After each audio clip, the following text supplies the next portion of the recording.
Hello everyone, welcome back to my channel. ఈరోజు ఉగాది పండుగ శుభాకాంక్షలు తెలియజేసుకుంటూ అందరికీ పరాభనామ సంవత్సర శుభాకాంక్షలు.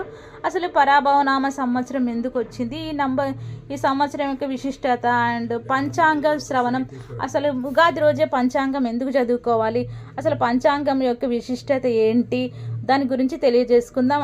అంతేకాదు అసలు ఉగాది పండుగ ఎందుకు చేసుకోవాలి, మనం ఉగాది పండుగ ప్రాముఖ్యత ఏంటో దాని గురించి ఇప్పుడు కంప్లీట్ డీటెయిల్స్ అయితే మీకు షేర్ చేసుకోబోతున్నాను. ప్లీజ్ ఎండింగ్ వరకు చూడండి నా వీడియో. ఆఫ్కోర్స్ అందరూ వ్లాగ్ చేస్తారు, కానీ నేను చేసే వ్లాగ్స్ కాకుండా కొంచెం మన హిందూ సాంప్రదాయంలో అసలు మరి ఉగాది విశిష్టత అంటే మనం ఏ పండుగలు చేసుకున్నా కూడా ఆ పండుగ యొక్క ప్రాముఖ్యత తెలియకుండా మనం పండుగ చేసుకునే ఉపయోగం ఏందనేది నా ఉద్దేశం. అంటే దీనికోసం ఎవరిని ఉద్దేశించి నేను తప్పు పట్టడం లేదు, కానీ అసలు మనం ఎందుకోసం జరుపుకోవాలి, దాని విశిష్టత ఏంటో తెలుసుకోవాలని నాకు కూడా చాలా క్యూరియాసిటీ ఉంది. అంతేకాదు మనము ఏ పూజ చేసినా ఏ వ్రతం చేసినా దాని వెనకాల ఒక హిస్టారికల్ స్టోరీ అనేది ఖచ్చితంగా ఉంటుంది. నేను 7 శనివారాల వ్రతం అనేది చేసినాము. అఫ్కోర్స్ దానికి సంబంధించిన వీడియోస్ కూడా మీకు ఆల్రెడీ నేను షేర్ చేసుకున్నాను.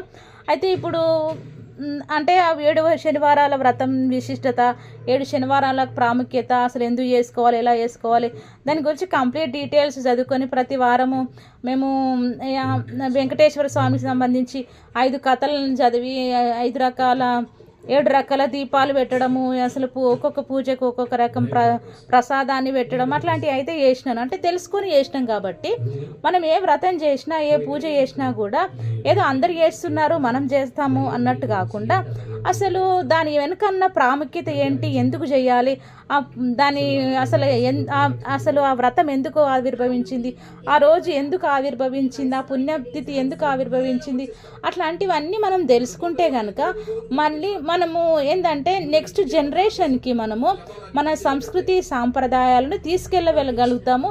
అండ్ మన నెక్స్ట్ జనరేషన్కి మనం ఎట్లుండాలి, ఏం చేయాలి, అసలు మన హిందూ సాంప్రదాయంలో ఎట్లాంటి ఆచారాలు ఉన్నాయి, ఎట్లాంటి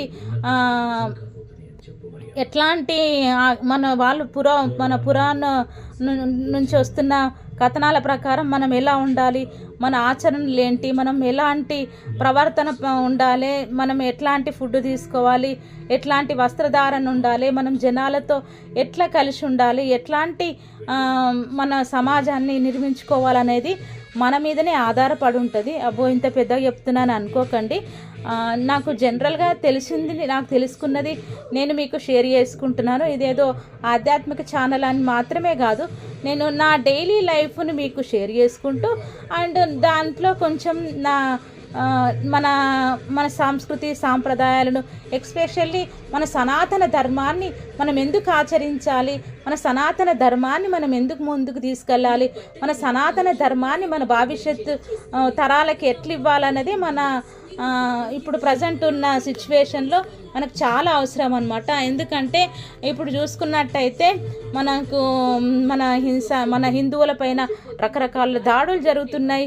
రకరకాలుగా మన హిందువుల్ని వాళ్ళకు మానిపులేట్ చేసుకొని వాళ్ళ మతాలకి కన్వర్ట్ చేసుకుంటున్నారు. సో అట్లాంటప్పుడు మన హిందూ సామ్రాజ్యాన్ని, మన హిందూ ధర్మాన్ని మనం రక్షించుకోవాలంటే మనం ప్రతి ఒక్క రోజు విశిష్టత, మన దేవీ దేవతల గురించి తెలుసుకోవాలి, మన పండుగల గురించి తెలుసుకోవాలి, మన తిథుల గురించి తెలుసుకోవాలి, మన సాంప్రదాయం గురించి తెలుసుకోవాలి. అందులో భాగంగానే నేను ఈ వీడియోస్ అనేది మీకు షేర్ చేసుకోవడం జరుగుతుంది. నేను ఏమైనా తప్పుగా ఉంటే కనుక, తప్పుగా అనిపించినట్టయితే ఐఎమ్ సో సారీ, బట్ నాకు తెలిసింది నేను మీకు అందరికీ షేర్ చేసుకుంటున్నాను. సో వెంటనే అసలు ఉగాది పండుగ యొక్క ప్రాముఖ్యత ఏంటి, దానికి సంబంధించిన విశిష్టతని ఇప్పుడు మీకు తెలియజేసుకుంటున్నాను.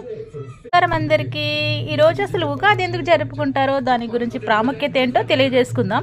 నిజంగా చెప్తున్నా, ఉగాది అనగానే అందరం చేసుకుంటాం.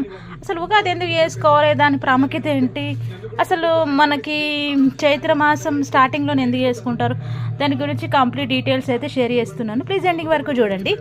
ఉగాది ఎందుకు జరుపుకుంటారు, ఉగాది పచ్చడి ప్రాముఖ్యత ఏంటి, ఉగా అంటే నక్షత్ర గమనం, నక్షత్ర గమనానికి ఆది ఉగాది అంటే సృష్టి ఆరంభమైనదని అనే ఉగాది యుగం అనగా ద్వయం లేదా జంట అని అర్థం. ఉత్తరాయణ దక్షిణాయన ద్వయ సంయుతం యుగం కాగా ఆ యుగానికి అది యుగాదిగా మారింది. ఉగాది శబ్దానికి ప్రతిరూపంగా ఉగాదిగా రూపొందిందనమాట. ఉగాది అంటే అందరికీ గుర్తుకు వచ్చేది తెలుగువారి పండుగ. తెలుగు సంవత్సరం ఈ రోజు నుంచే ప్రారంభమవుతుంది కాబట్టి ఇది తెలుగువారి పండగ గుర్తింపు తెచ్చుకుంది. చైత్ర శుద్ధ పాడ్యమి నాడు వచ్చే ఈ పర్వదినానికి ఎంతో ప్రాముఖ్యత ఉంది. ఈ నూతన సంవత్సరంలో రాశి ఫలాలు గ్రహస్థితులు ఎలా ఉన్నాయో తెలుసుకొని గ్రహశాంతులు లాంటివి జరుపుకొని సుఖంగా ఉండేందుకు పంచాంగ శ్రవణాన్ని చేస్తారు. మరికొన్ని రోజుల్లో శర్వారి నామ సంవత్సరానికి ముగింపు, పల్లకి ప్లవ నామ సంవత్సరం స్వాగతం. ఇప్పుడు పరాభవనామ సంవత్సరం నడుస్తులోకి మనం అడుగుపెట్టినాం అనమాట. ఈ ఉగాది విశిష్టత చరిత్ర గురించి ఇప్పుడు తెలుసుకుందాం అనమాట. ఉగాది విశిష్టత ఏంటంటే చైత్రమాసం శుక్లపక్షం పాడ్యమి రోజున ఈ విధాత జగత్తును సృష్టించాడని నమ్ముతారు. సోముకుడు వేదాలను తస్కరించిన కారణంగా మత్స్యావతారం ధరించిన విష్ణువు అతడిని సంహరించి వాటిని తిరిగి బ్రహ్మదేవుడికి అప్పగించిన సందర్భంగా ఉగాది ఆచరణలోకి వచ్చిందని పురాణ ప్రతీతి. చైత్ర శుద్ధ పాడ్యమి రోజున సూర్యోదయ వేళల్లో బ్రహ్మదేవుడు సృష్టిని సృష్టించాడని అంటారు. అంటే కాలగణాన్ని గ్రహ నక్షత్ర ఋతు మాస వర్షాదులకు బ్రహ్మదేవుడు ఆ రోజు వర్తింపజేస్తాడని నమ్మకం. అంతేకాకుండా వసంత ఋతువు కూడా ఈ రోజు నుంచే ప్రారంభమవుతుంది. అందుకే నూతన జీవితానికి నాందిగా ఉగాది పండుగను జరుపుకుంటారు. శాలివాహనుడు పట్టాభిషిక్తుడైన ఈ రోజు ప్రశస్త్యంలోకి వచ్చిందని మరో గాథ ఉంది. ఉగాది యుగాది అనే రెండు పదాలు వాడుకలో ఉన్నాయి. ఉగా అంటే నక్షత్ర గమనం, నక్షత్ర గమనానికి ఆది. ఉగాది అంటే సృష్టి ఆరంభమైనది దినముగానే ఉగాది. యుగం అనగా ద్వయం లేదా జంట అని అర్థం. ఉత్తరాయణం దక్షిణాయనం ద్వయ సంయుతం యుగం కాగా ఆ యుగానికి ఆది యుగాదిగా మారింది. ఉగాది శబ్దానికి ప్రతిరూపంగా ఉగాదిగా రూపొందింది. తెలుగువారే కాకుండా మరాఠీలు కూడా ఈరోజు గుడి పాడ్వాగా, తమిళీలు పుర్తుండు అనే పేరుతో, మలయాళీలు విషు అనే పేరుతో, సిక్కులు వైశాఖిగా, బెంగాలీలు పోయిలా బైశాఖుగా జరుపుకుంటారనమాట. ఉగాది పచ్చడి అసలు ఎందుకు చేసుకోవాలి, దాని ప్రాముఖ్యత ఏంటో ఇప్పుడు తెలుసుకుందాం. ఉగాది రోజు ముఖ్యమైన వంటకం ఉగాది పచ్చడి. షడ్రుచుల సమ్మేళనంగా చేసే ఈ పచ్చడి జీవితంలో జరిగే వివిధ అనుభవాలను సూచిస్తుంది. జీవితంలో అన్ని భావనలు చెప్పే భావం ఇందులో ఇమిడి ఉంది. పచ్చడి ఒక్కొక్క పదార్థం ఒక్కో భావానికి, అనుభవానికి ప్రతీక. బెల్లం తీపి ఆనందానికి ప్రతీక. ఉప్పు జీవితంలో ఉత్సాహం, రుచికి సంకేతం. వేప పువ్వు చేదు, బాధ కలిగించే అనుభవాలు. చింతపండు పులుపు, నేర్పుగా వ్యవహరించాల్సిన పరిస్థితులు. పచ్చి మామిడి ముక్కలు మగరు లేదా సవాళ్ళు, కొత్త సవాళ్ళను మనం స్వీకరించడం అన్నమాట. పచ్చి మామిడి. కారం సహనం కోల్పోయేటట్లు చేసే పరిస్థితులు. సో మనము వీటిని అన్నిటినీ మిలిమించినదే మనకు ఉగాది పచ్చడి అయితే మనం తీసుకుంటాం. అసలు ఉగాది పచ్చడి ఎంత బాగుంటుందో చాలా మాటల్లో చెప్పలేము కాబట్టి. మరొక విషయం ఏంటంటే మనము ఉగాది పండుగ రోజు పంచాంగ శ్రవణం కూడా వింటుంటాం. అంటే మన 12 రాశులకు సంబంధించి మన గ్రహ గమనాలు ఎలా ఉన్నాయి, మన స్థితిగతులు ఎలా ఉండబోతాయి, దాని గురించి కూడా మనం రెగ్యులర్గా వింటూ ఉంటాం కదా. ఈరోజు పంచాంగం గురించి కూడా ఇప్పుడు తెలుసుకుందాం. పంచాంగం అంటే హిందూ సాంప్రదాయ క్యాలెండర్. ఇది తిథి, వార, నక్షత్ర, యోగ, కరణ అనే 5 ముఖ్యమైన అంశాలను తెలియజేస్తుంది. ఇది జ్యోతిష శాస్త్రం ప్రకారం శుభముహూర్తాలు, పండుగలు, గ్రహ సంచారాలు మరియు రోజువారీ కాలగమనాన్ని నిర్ణయించడానికి ఉపయోగపడుతుందంట. పంచాంగంలోని ముఖ్య భాగాలు పంచాంగాలు అవి ఏంటో ఇప్పుడు తెలుసుకుందాం. తిథి చంద్రుని స్థానాన్ని బట్టి రోజు నిర్ణయించబడుతుంది. వార అంటే వారాలు, ఆదివారం నుంచి శనివారం వరకు వారాలు. నక్షత్రం చంద్రుడు సంచరించే నక్షత్రం, యోగా, సూర్య చంద్రుల మధ్య కోణీయ దూరం, కరణ, తిథిలో సగం భాగం, సమయ మరియు గణన, పంచాంగం ఉపయోగాలు, ముఖ్యత్వం గురించి తెలుసుకుందాం. శుభముహూర్తాలు, పెళ్ళిళ్ళు, గృహప్రవేశాలు, కొత్త పనులు ప్రారంభించడానికి మంచి సమయాన్ని ఎంచుకోవడానికి శుభముహూర్తాలను మనం చూసుకుంటాం. మరి పండుగలు, వ్రతాల గురించి, హిందూ పండుగలో తిథులను తెలుసుకోవడానికి ఉపయోగపడతాయి. జాతకం, గ్రహాల స్థానాలను బట్టి దైనందిన ఫలితాలను అంటే రాశి ఫలాలు తెలుసుకోవడం జరుగుతుంది. కాల నియంత్రణ అంటే సూర్యోదయ సూర్యాస్తమయాలు, గ్రహణాలు మరియు యోగాలు గురించి తెలుసుకోవడం అన్నమాట.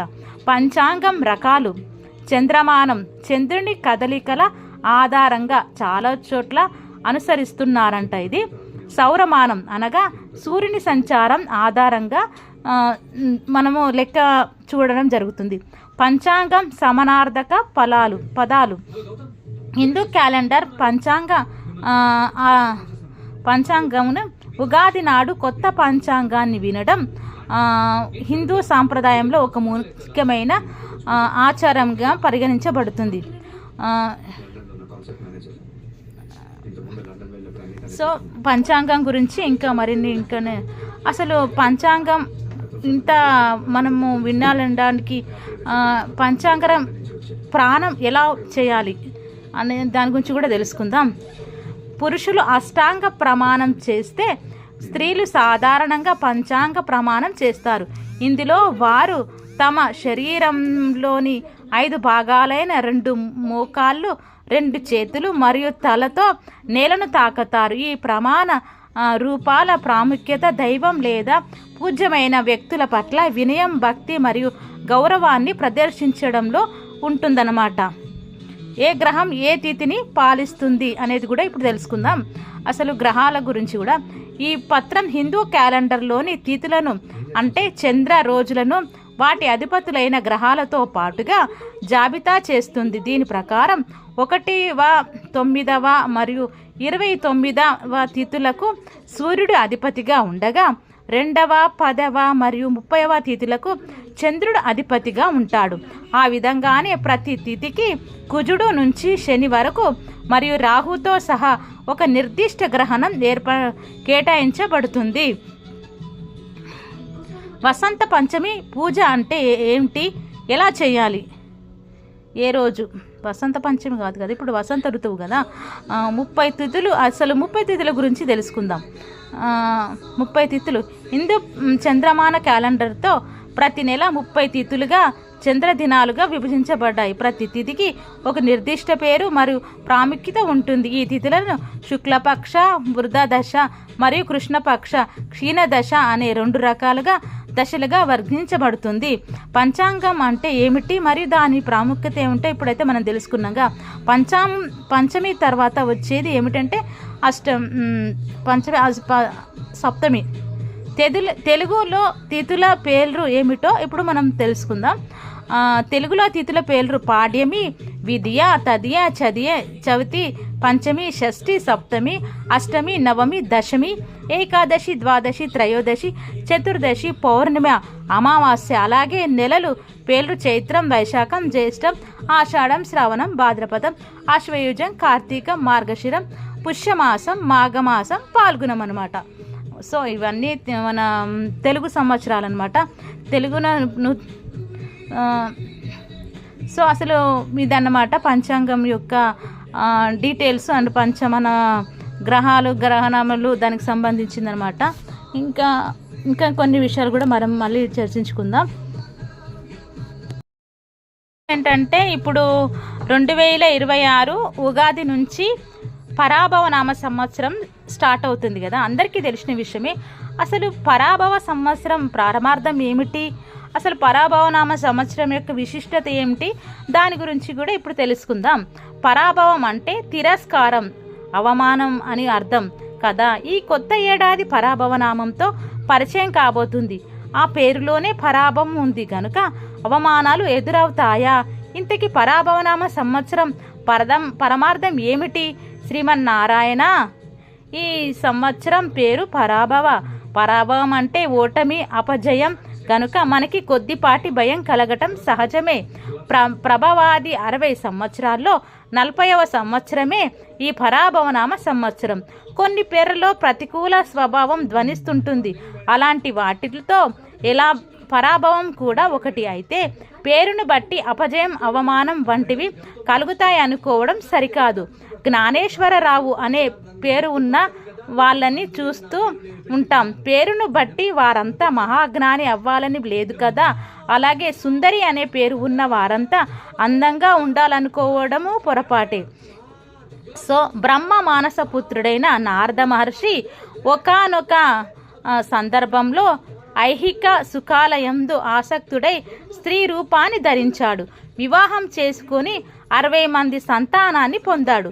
సంసారం అనే కాసారంలో మునిగి తాను బ్రహ్మర్షిని అనే విషయాన్ని మరచిన సందర్భంలో మాధవుని మాయలో నారదుడి సంతానమైన 60 మంది మరణిస్తారు. పుత్ర శోకంతో ఎంతో దుఃఖిస్తున్న నారదుడికి మాధవుని అనుగ్రహం లభిస్తుంది.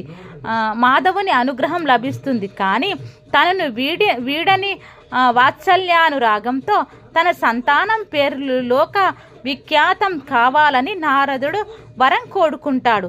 ఆ 60 పేర్లే సంవత్సరాల పేర్లుగా వ్యవహరిస్తున్నామనేది పురాణ గాథ.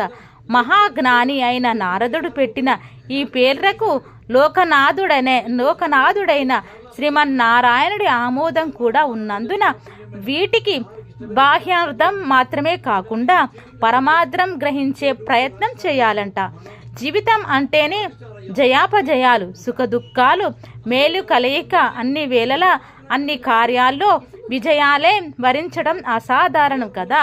అప్పుడప్పుడు పరాభవం అంటే అపజయం తప్పదు. నిజానికి ఇది అవసరం కూడా. ఎప్పుడు విజయాలే ఉంటే దాని అనుభూతి కొన్నాళ్లకు సన్నగిల్లుతుంది. పరాభవం తర్వాత వచ్చే విజయం రెట్టింపు ఆనందాన్ని ఇస్తుంది. అందుకే ఒక మహానుభావుడు ఇలా అంటాడు: గెలుపు నిన్ను ప్రపంచానికి పరిచయం చేస్తే ఓటమి నీకు ప్రపంచాన్ని పరిచయం చేస్తుంది అని ఈ సందర్భంలో మహాభారతంలోని ఒక చక్కని ఉదాహరణను గుర్తు చేసుకోవచ్చు. కుంతీదేవి జగద్గురువైన శ్రీకృష్ణ పరమాత్మను ఉద్దేశించి, ఓ దేవా, నాకు ఎల్లప్పుడూ కష్టాలు కలగజేయు అని ప్రార్థిస్తుంది.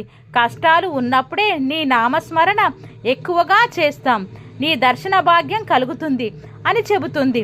జీవితం వడ్డించిన విస్తరిలా ఉంటే బతుకంతా పూలబాటే అయితే భగవంతుడిని మరిచే అవకాశం కూడా ఉంటుంది. విజయం మత్తు లాంటిది. ఈ మత్తులో మునిగి మైమరిస్తే గమ్మత్తుగా ఓడిస్తాది. కలవరపాటు కలిగించిన పరాభవం పాఠం చెబుతుంది. గెలవాలనే కసి, పట్టుదలను, స్ఫూర్తిని రగిలిస్తుంది. పరాభవనామ సంవత్సరం కూడా మనల్ని సన్మార్గంలో నడిపించటానికి ఈ పేరుతో వచ్చిందనే సకారాత్మక ధోరణితో మనందరం ముందుకు సాగాలి. అంతేగాక లోతైన విశ్లేషణ చూస్తే ఎవరికి పరాభవం కలుగుతుంది అంటే దుర్బుద్ధినాం పరాభవం, చెడ్డ బుద్ధి కలవారికి పరాభవం కలుగుతుంది. అహిత కారణం పరాభవం, కీడు చేసే వారికి పరాభవం కలుగుతుంది. అశాంతి కారణం పరాభవం, అశాంతిని సృష్టించే వారికి పరాభవం కలుగుతుంది. చెడ్డవారికి చెడు చేస్తుంది తప్ప మంచివారికి దీనివల్ల మంచే జరుగుతుంది. అందువల్ల ఈ సంవత్సరం గురించి మనం భయపడాల్సిన అవసరం లేదు. ఆధ్యాత్మిక కోణంలో చూస్తే పర అంటే అమ్మవారు, భవ అంటే ఉండు అంటే అమ్మవారికి సమీపాన ఉండటం అనగా లలితాదేవిని నిత్యం ధ్యానం చేసుకోవాలని అర్థమంట. పర అనగా అమ్మవారు, భవ అనగా ఆవిర్భావం అంటే ఉద్భవం. ప్రకృతి చైతన్య స్వరూపిణి అయిన పరాశక్తి ఆవిర్భావం. ఈ నూతన ప్రకృతి శక్తి ఆవిర్భావమే పరాభవం అని అర్థం. పర అమ్మవారు, భవ శివుడు, భవుడు అర్ధనారీశ్వర తత్వం, అమ్మవారి రూపం గణపతి, అయ్యవారి తేజం. షణ్ముఖ స్వామి ఈ సంవత్సరంలో శివ పరివార సేవయే ఉత్తమం. అందరూ స్వధర్మాచరణ చేస్తూ ఆత్మవిశ్వాసం, పరమాత్మ విశ్వాసాలతో ముందుకు సాగితే పరాభవనామ సంవత్సరం పరిపూర్ణమైన విజయాలకు వేదికగా మారుతుంది. పరభావోస్తు శత్రూనాం ప్రజానాం జయమంగళం లోకానాం క్షేమమారోగ్యం పరాభవ ముఖే భవాత్. శత్రువులకు పరాజయాన్ని, ప్రజలకు శుభాన్ని, విజయాన్ని ఈ పరాభవ అందించుగాక. సస్యశాలి మహీసర్వ దేశోయాం క్షోభరహితా శాంతిరస్తు శివం చాస్తు. పరాభవ శుభే భవే. దేశమంతా సస్యశ్యామలంగా పాడి పంటలతో విలసిల్లాలి. లోకమంతా శాంతితో వర్ధిల్లాలి. సమస్త శుభాలను అందించేదిగా ఈ పరాభవ ఉండాలని ఆశిస్తూ సమస్త సన్మంగళాన్ని భవంతు అని ఇట్లా మన హిందూ ప్రకారం పరాభవనామ సంవత్సరం యొక్క విశిష్టతను అయితే ఇలా తెలియజేయడం అయితే జరిగింది. అమ్మ ఇంత డీటెయిల్డ్గా ఉంటుందని అయితే నేను అయితే తెలియదు. నిజంగా నాకు ఇదంతా చదువుతుంటే అయితే గూస్ బంప్స్ అనిపించింది అనమాట. పరాభవనామ సంవత్సరానికి ఇంత ప్రాముఖ్యత ఉంది. సో ఎవరు అస్సలు భయపడకుండా ఈ సంవత్సరంలో అనుకున్నాయని సాధించాలని అయితే నేను కూడా మనస్ఫూర్తిగా కోరుకుంటున్నా. మా ఇంట్లో అయితే ఇంకా ఇట్లా పచ్చడి కుండను ఏర్పాటు చేసుకొని దానికి పువ్వులు అట్లాంటివి అలంకారం చేస్తారు కొంతమంది. మేము ఇట్లా యాప కొమ్మలతోటి ఇట్లా వదిన దానికి దండగా మార్చిందనమాట. ప్రతి ఒక్క సంవత్సరం ఇట్లా కొత్త కుండలో పంచాంగం అయితే ఇట్లా పచ్చడి అయితే వేసుకుంటాం. మాకు చాలామంది ఉంటారు, మా ఇంటికి చాలామంది వస్తుంటారు. సో అందుకని చెప్పేసి పెద్ద కుండను అయితే ఏర్పాటు చేసుకున్నాం. అంతేకాదు మా ఇంటికి రెగ్యులర్గా చాలామంది వస్తుంటారు. సో అట్లాంటప్పుడు అది మనం వాటర్ అనేది ఎండాకాలంలో ప్రతి ఒక్కరికి నీళ్ళదానం అయితే చాలా అవసరం. ప్రతి ఒక్కరికి నీళ్ళు అనేది చాలా అవసరం కాబట్టి మా ఇంట్లో అందుకనే నేను పెద్దది కుండ పెట్టి ఆ కుండలోనే నేను పచ్చడి అయితే చేసుకోవడం జరిగింది. ప్రతిరోజు ఈ కుండలో నీళ్ళనే మేము అందరికీ తాగడానికి అయితే ఏర్పాటు చేద్దామని అయితే అనుకుంటున్నాం. ఇట్లా అయితే మా ఇంట్లో మేము ఉగాది అయితే చేసుకున్నాం. ఫ్రెండ్స్, మీ ఇంట్లో ఎలా చేసుకున్నారు? మీ ఇంట్లో కూడా మంచిగా చేసుకున్నారని చెప్పి అయితే నేనైతే భావిస్తున్నాను. ఈ పరాభవనామ సంవత్సరంలో మీ ఇంట్లో కూడా అందరికీ మంచి జరగాలని, మీరు కోరుకున్న కార్యక్రమాలు నెరవేరాలని, ఆ భగవంతుడి ఆశీర్వాదం పరిపూర్ణంగా ఉండాలని చెప్పేసి అయితే నేను కూడా మనస్ఫూర్తిగా కోరుకుంటూ అందరికీ మరొకసారి పరాభవనామ సంవత్సర శుభాకాంక్షలు తెలియజేసుకుంటున్నాను. Thank you so much friends. నా వీడియోని ఇంతవరకు చూసి నన్ను ఆదరిస్తున్నందుకు. ఇంకా మంచి మంచి అప్డేట్స్తో మళ్ళీ మీ ముందుకు ఖచ్చితంగా ఇట్లానే వస్తూ ఉంటాను. అండ్ ఆ భగవంతుడి ఆశీర్వాదం ఉంటే మీ అందరు కూడా నాకు సపోర్టింగ్గా ఉండి నా ఛానల్ని ఇంకా ముందుకు తీసుకెళ్ళాలని చెప్పేసి నేనైతే మనస్ఫూర్తిగా కోరుకుంటున్నా. సో నాకు తెలిసింది, నాకు అనుభవం ఉన్నది మాత్రమే మీకు షేర్ చేసుకుంటున్నాను. సారీ ఫ్రెండ్స్, ఏదైనా తప్పుగా మాట్లాడి ఉంటే, ఎక్కడైనా మీకు అన్కంఫర్టబుల్గా అనిపించి ఉంటే I'm so sorry. But next time అట్లాంటివి ఏం జరగకుండా నేను చూసుకుంటాను. నా నుంచి మీకు ఎలాంటి వీడియోస్ కావాలో కూడా నాకు మీరు కామెంట్స్ రూపంలో చెప్పండి. డెఫినెట్లీ మంచి వీడియోస్తో మీ ముందుకు రావాలని చెప్పేసి నేను కూడా మనస్ఫూర్తిగా కోరుకుంటూ అందరికీ thank you so much everyone.